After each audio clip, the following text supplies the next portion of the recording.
Welcome to my YouTube channel Dharmas world friends. ఏపీలో మరి 19న ఈ నెల 19న మెగా డిఎస్సి సభ ఒకటి నిర్వహించబోతా ఉన్నారు. సమీపంలోనే సభ నిర్వహణకు కసరత్తులు అయితే చేస్తూ ఉన్నారు. ఉపాధ్యాయ పోస్టులకు ఎంపికైన డిఎస్సి జాబితాలు 15వ తారీఖున విడుదల చేయాలని ప్రాథమికంగా నిర్ణయించడం జరిగింది. అంటే సెలెక్ట్ అయిన అభ్యర్థులు ఎవరైతే ఉన్నారో ఇప్పుడు వెరిఫికేషన్ సక్సెస్ఫుల్గా కంప్లీట్ చేసుకున్న వాళ్ళే రేపొద్దున ఇవ్వబోయేటువంటి సెలక్షన్ జాబితాలో ఉంటారు. ఓకే, రిజెక్ట్ అయిన వాళ్ళు ఎవరు కూడా అందులో ఉండరు. ఇక ఉపాధ్యాయ పోస్టులకు ఎంపికైన డిఎస్సి జాబితాలు 15న విడుదల చేయాలని ప్రాథమికంగా నిర్ణయించడం అయితే జరిగింది.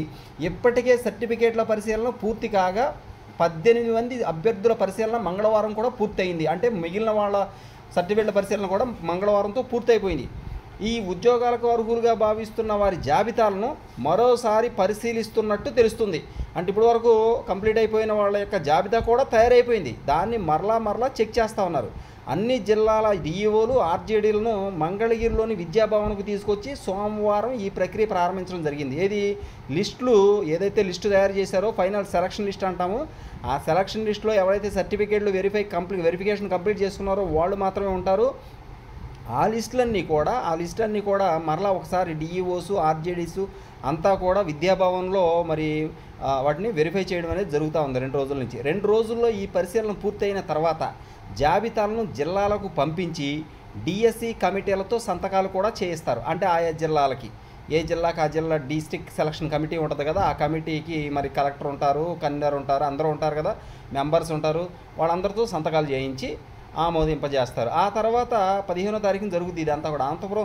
అనంతరం 15వ తేదీన తుది జాబితాలు ప్రకటిస్తారు. ఈ నెల 15నే ఫైనల్ లిస్టులు వచ్చేస్తాయని చెప్పేసి అంటున్నారు. అమరావతిలో నిర్వహించే సభలో అభ్యర్థులకు అపాయింట్మెంట్ ఆర్డర్లు కూడా ఇవ్వడం జరుగుద్ది. అమరావతి వెళ్లాల్సి ఉంటుందని చెప్పేసి మనకి చెప్పగానే చెప్తున్నారు. అమరావతిలోనే మెగా డిఎస్సి సభ అనేది జరగబోతూ ఉంది. అక్కడ అందరూ ఎమ్మెల్యేలు వస్తారు, అందరూ వస్తారు. అక్కడ మరి అభ్యర్థులకి అపాయింట్మెంట్ ఆర్డర్లు అనేది ఇవ్వడం జరుగుతుంది. దసరా సెలవుల్లో కొత్త టీచర్లకు శిక్షణ కార్యక్రమాలతో పాటుగా కౌన్సిలింగ్ నిర్వహించి పోస్టింగ్లు ఇవ్వడం జరుగుద్ది. సెలవుల అనంతరం బడులు పునఃప్రారంభం రోజున కొత్త టీచర్లు పాఠశాలల్లో ఉండాలని పాఠశాల విద్యాశాఖ లక్ష్యంగా పెట్టుకున్నట్లుగా క్లియర్గా స్పష్టంగా చెప్తా ఉన్నారు. ఓకే, మొత్తం మీద ఏదేమైనా కానీ ఈ యొక్క దసరా సెలవుల తర్వాత కొత్త టీచర్లు పాఠశాలలోకి రాబోతూ ఉన్నారు.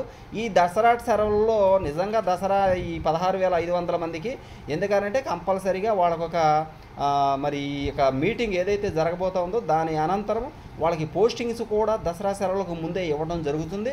ఆ తర్వాత దసరా సెలవులో వాళ్ళకి కౌన్సిలింగ్ నిర్వహించి వాళ్ళకి ట్రైనింగ్ ఇచ్చేసి కౌన్సిలింగ్ నిర్వహించి పోస్ట్ కూడా అలాట్ చేసేసి మరి 3వ తారీఖున ప్రస్తుతానికైతే 3వ తారీఖున రీఓపెనింగ్ అంటున్నారు. అంటే నెక్స్ట్ మంత్ 3వ తారీఖున రీఓపెనింగ్ కాబట్టి నెక్స్ట్ మంత్ 3వ తారీఖున వీళ్ళు కొత్త పాఠశాలలో జాయిన్ అయిపోతారు, పాఠాలు చెప్పడానికి సిద్ధం అవుతారు అని చెప్పేసి విద్యాశాఖ చాలా స్పష్టంగా చెప్తుంది. Thank you so much for watching me. Please share this video and subscribe my channel.